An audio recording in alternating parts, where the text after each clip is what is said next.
The Gospel set for today is Mark chapter 7, verses 14 to 23. Then Jesus called the crowd again and said to them, "Listen to me, all of you, and understand. There is nothing outside a person that by going in can defile, but the things that come out are what defile."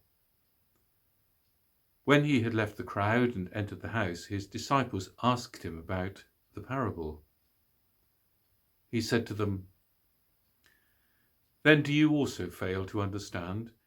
Do you not see that whatever goes into a person from outside cannot defile, since it enters not the heart but the stomach and goes out into the sewer?" Thus he declared all foods clean. And he said, "It is what comes out of a person that defiles, for it is from within, from the human heart, that evil intentions come: fornication, theft, murder, adultery, avarice, wickedness, deceit, licentiousness, envy, slander, pride, folly. All these evil things come from within, and they defile a person."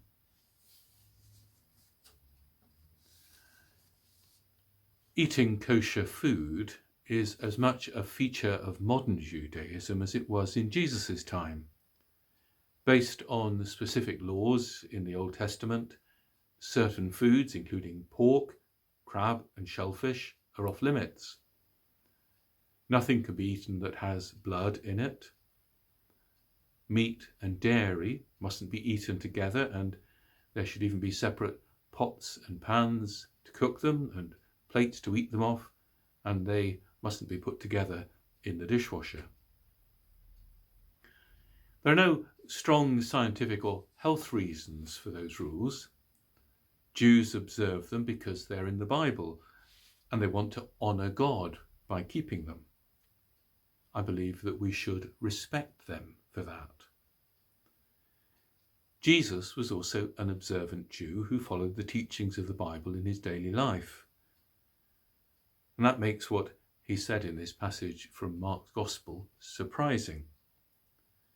There's a comment in brackets in the text that says, "Thus he declared all foods clean." But I'm not sure whether that was really the main point of what Jesus was saying. We need to keep in mind that the Bible was written not only for a very different time from our own, but that things happened after Jesus and before the Bible was written down. Jesus certainly had many arguments with other Jews, but whether it was necessary to eat kosher food was not one of them. It was a big issue, however, when the church began to spread, and soon there were very large numbers of members who were not Jews. You can read in the Acts of the Apostles about some of the compromises suggested to allow Gentiles to become Christians without having to become Jews first. In the end, since almost all Christians were not Jews, the Old Testament food rules were quietly set to one side. It seems to me that the discussions that Jesus was having in this passage had more to do with the difference between how we want other people to see us and how we are inside. Honour and shame were even greater concerns to people in the culture in which Jesus lived than they are for us today. Having a good reputation in the eyes of others in the community mattered a great deal. It brought more status even than wealth or possessions. Bringing shame on your family was the worst thing imaginable. In that context, keeping rules about what food to eat could easily become more about what the neighbours think of you than about being devout and obedient to God. Jesus called out the hypocrisy of his opponents because they focused on being seen to do the right thing, the correct religious act, rather than simply and sincerely wanting to love God and their neighbour. Certainly rules are not to be obeyed slavishly, but nor are they to be disregarded simply because we don't like being told what to do. They're supposed to guide us to do the right thing, which may be different from what we feel like doing or what's most convenient for us. Rules don't take away the need to think for ourselves. We have to weigh up whether in certain circumstances following a rule may cause harm, particularly to someone else, but of course sometimes also to ourselves. Knowing when to keep a rule and when to break it requires humility, wisdom, empathy, and forethought. We have to weigh up what will be gained and what will be lost. Jesus recognized attitudes that are still common today.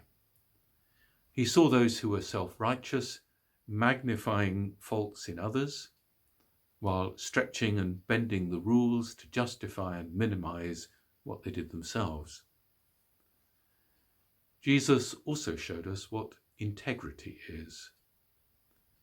He meant everything he said, and he acted on what he believed. He was compassionate and kind, but he was also resolute and uncompromising.